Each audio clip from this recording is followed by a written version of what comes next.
He tried that shit and got wrecked. He's one of the few people, like a certain percentage of people, they do it, they have a bad side effect, and he was one of those. Terrible gastrointestinal pain, like he was in agony. Really? Yeah. He had to quit it right away. Let's talk about this. Mass, and they're losing bone mass along with the weight. He's saying, yeah, but that's because they're not doing it right, and they should also do it with peptides, and he said they should do it with resistance training. Well, the guy I really know that he even talked to me about it. He goes, Joey, consider it. So look at this. It says 1.6.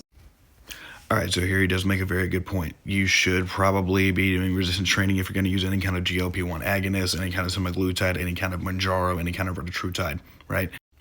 Reason is because if you just eat like absolutely nothing all the time and then you're also not physically active, yeah, you're just going to look like some kind of atrophied Holocaust survivor, and nobody really wants to look like that. Skinny is good. At death's door is not good.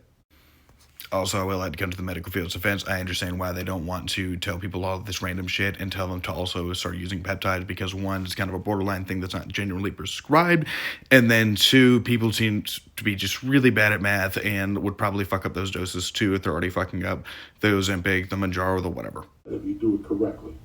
Because what happened was doctors prescribed it to you, and nobody did the fucking research on it. So they did the wrong dose. I work out with a guy, Joe, fit for the life. Tom, this motherfucker, he's very smart, like you, very, like, this is his thing. And I asked him once, because he asked me, he goes, have you ever considered it? I go, I don't know.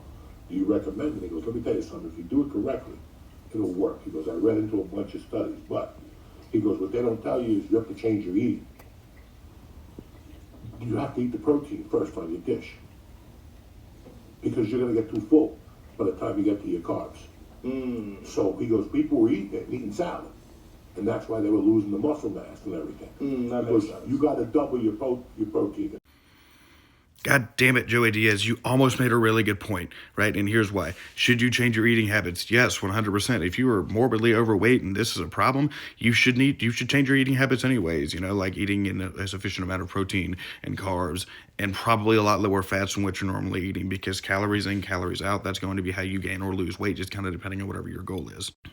But when it comes to the effectiveness of Ozempic, Mounjaro, or any kind of GLP-1 agonist, it's not going to be dependent on what order you eat your food in rather than just the actual choices. Because if you're sitting here trying to eat, I don't know, an entire Domino's pizza while you're actively using something like Ozempic, yeah, that shit's going to fuck you up.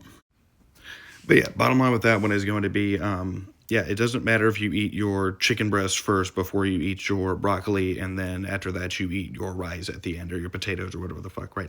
That's not going to matter. What's going to matter is the volume of the food that you're eating, one, the quality of the food that you're eating, two, because again, if you're going to try to slap, the $5 box from Taco Bell, whatever the hell's in that thing now, while you're using Ozempic, yeah, you're going to shit your brains out and probably feel awful. But if you're eating a clean amount of food and not so much food that it's like killing your stomach, then yeah, you're probably going to be okay. But again, it doesn't matter the order so much as it does the food choices and the portion size of those foods. Like a bodybuilder needs 150 to 180 grams of fucking protein a day.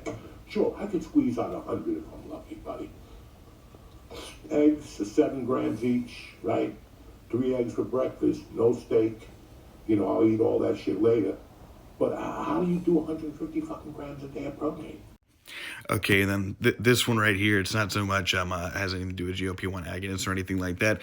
It's just getting 150 grams of protein a day really isn't that hard. You probably eat a lot more protein than you think you do, especially if you're not tracking your calories. Having a basic understanding of nutrition, great, awesome. Keep doing that and keep learning. But if you're not tracking your food, you don't actually have any idea what in the flying fuck you're eating, right? You have to track your food, whether you're using the RP Diet app, you're using the MyFitnessPal app, Macro Factor, whatever the fuck. If you're not tracking that, you're not going to be able to say that you get 150 grams of protein. Also, bodybuilders do not specifically need 150 to 180 grams of protein. I can tell you throughout this entire prep, there's been maybe one day a week where it's like 150 grams of protein, and that is like 200 to 250 grams of protein. It just kind of depends on the individual and what you need so that you can look the way that you want to look. It's not hard to get 100 grams of protein in the day. And bodybuilders probably need more than 150 grams of protein a day.